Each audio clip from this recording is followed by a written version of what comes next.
எல்லாருக்கும் வணக்கம். இன்றைக்கி நான் வந்து ஒரு சின்ன இது வந்து ஒரு ப்ராஜெக்டாக போட்டிருக்கேன். இது என்னென்னா, இப்போ வந்து நம்ம நைட்டு வந்து ஃபோன் சார்ஜர் காலி ஆகிடுச்சுன்னா நம்ம சார்ஜர் வந்து போட்டு நம்ம தூங்கிடுறோம். அதனால் வந்து ஃபோன் வந்து சார்ஜர் ஃபுல்லாகி வந்து பேட்ரி வீக் ஆகுது. அது வந்து தடுக்கலாம் இது வச்சு. இப்போ எப்படின்னா, இப்போ நான் இது வந்து ஒரு வாஷிங் மிஷின்லேருந்து எடுத்தது. இப்போ பின்னாடி வந்து லைன் செட் பண்ணி வச்சுருக்கேன். இப்போ வந்து இது 30 நிமிஷம் 30 மினிட்ஸ் வந்து 30 மினிட்ஸ் வரையும்னா கரண்ட் வரும். அதுக்கப்புறம் வந்து ஸ்டாப் ஆகிடும். இந்த மாதிரி நம்ம நைட் வந்து ஆன் பண்ணிட்டு நம்ம சார்ஜர் போட்டு தூங்கினா அட்லீஸ்ட் வந்து பேட்ரி வந்து வீக் ஆகுது சீக்கிரமாக. இப்போ எப்படி அது போட்டு காமிக்கிறேன்னு பாருங்கள். ஃபஸ்ட்டு வந்து இந்த லைனை எடுத்து நீங்கள் போட்டுக்கோங்க. போட்டோன்னே இந்த மாதிரி ஆகிடும்.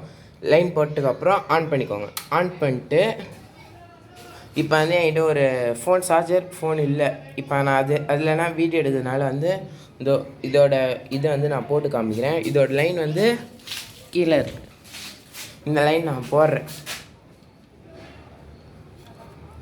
போட்டோன்னே சுவிட்சை நீங்கள் ஆன் பண்ணிக்கோங்க. ஆன் பண்ணால் ஆனால் இப்போ வந்து நம்மளுக்கு வந்து கரண்ட் சப்ளை வராது. இப்போ என்ன பண்ணணுன்னா இது வந்து திருப்பணும். இது மாதிரி திருப்பினா வந்து லைட் எரியும்.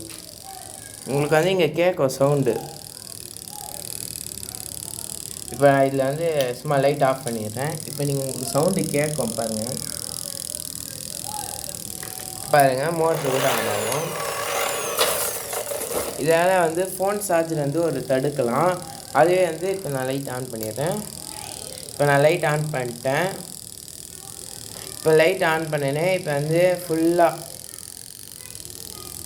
ஃபுல்லாக நின்றுதுன்னா ஆஃப் ஆகிடும். திருப்பி வச்சுட்டா திருப்பி ஆன் ஆகும். திருப்பி ஃபுல்லாக நின்றுன்னு இப்போ எப்படி ஒரு வாஷிங் மிஷின் வந்து நம்ம திருப்பி வச்சோன்னே ஆஃப் ஆகிறதுக்கு முன்னாடி அலாரம் வச்சுட்டு ஆஃப் ஆகுமோ, அந்த மாதிரி இது வந்து யூஸ் பண்ணலாம். தேங்க்யூ.